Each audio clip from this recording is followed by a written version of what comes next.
Hi, I'm Bonnie Rose, Hi, I'm Stephen S. Miller, aka Mama Rose, and we're here talking with the Roses.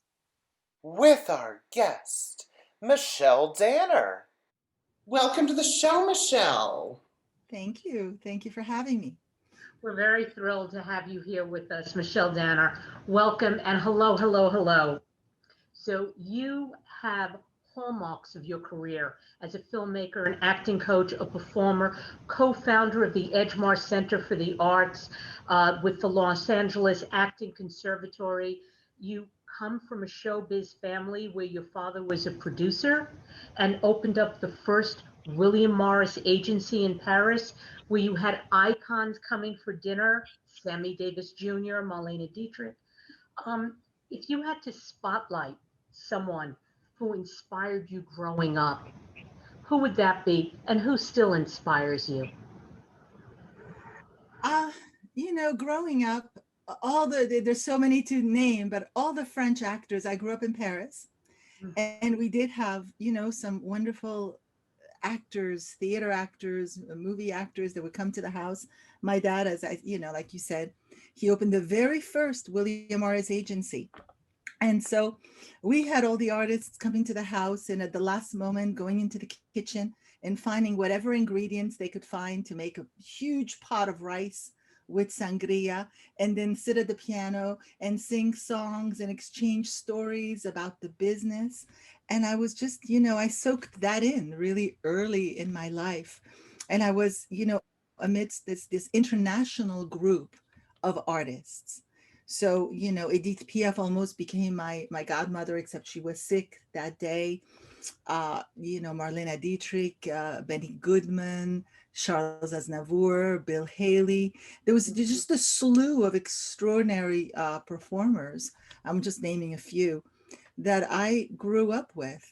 And so I was inspired by theater in Paris. That inspired me a lot.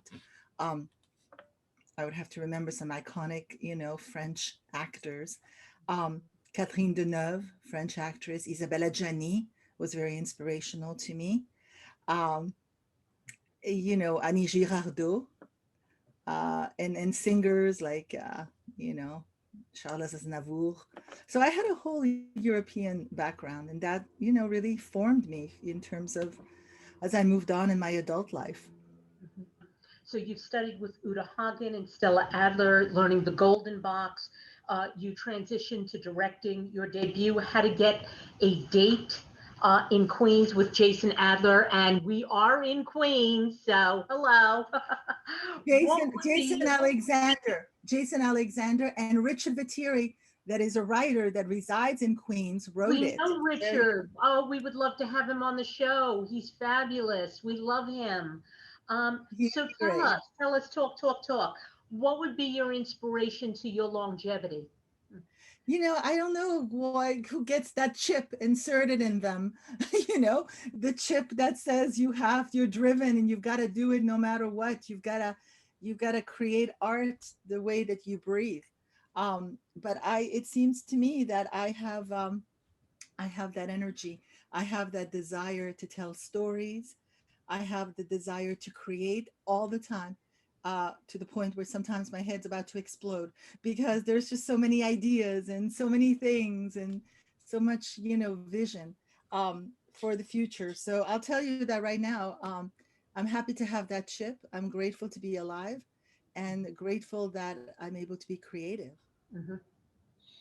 You're just so creative. You've done so much. What routines do you do to keep yourself motivated? I read a lot, and I find that I never have time to read enough, but I love reading. I have lots and lots of books. I love to watch. I'm very much in demand in this house.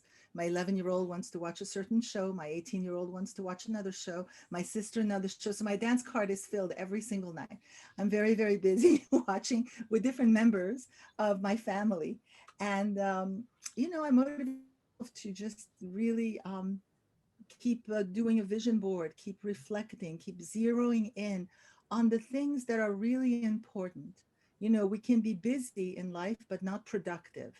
So I try to be productive and I try to really map out the projects that will feed my soul.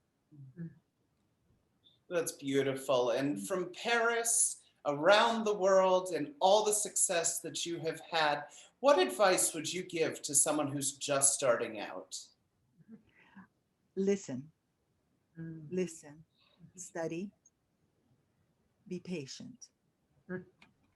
Don't feel that you have to go on that fast lane, because you don't. You know, it's always like that. If you notice when you drive, that person that passes you, the car is noisy, they're in a hurry, they're impatient, and then you get a delight at the same time, and you didn't stress. Right. That's great. That's great advice. I love that. That's great advice.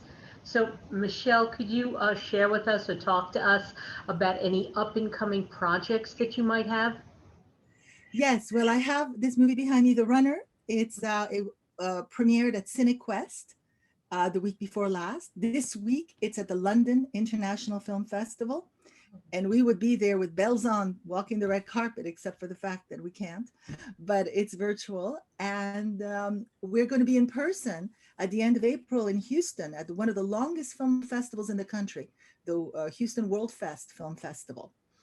And then we have a few more. We've been getting accepted in many different places and won awards. They want to screen it in Rome at the International Film Festival in Rome and Ferrara. So if I'm brave, I'll get on a plane and I'll go for a couple of weeks. We'll see.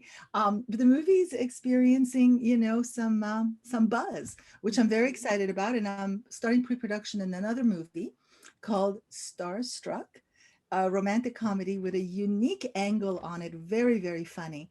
I'm going to switch a little bit and make a movie that, you know, nothing too heavy and dramatic. I think we need light things right now, you know, as we're coming out of this. Absolutely. Absolutely. Well, we can't thank you enough for being on our show today with us. Thank you so much, Michelle Danner. Thank you. Thank you. Thank you. Thank you. Thank you so much for having me. Thank you. Thank you, Michelle. You have been talking with the Roses. See you next time.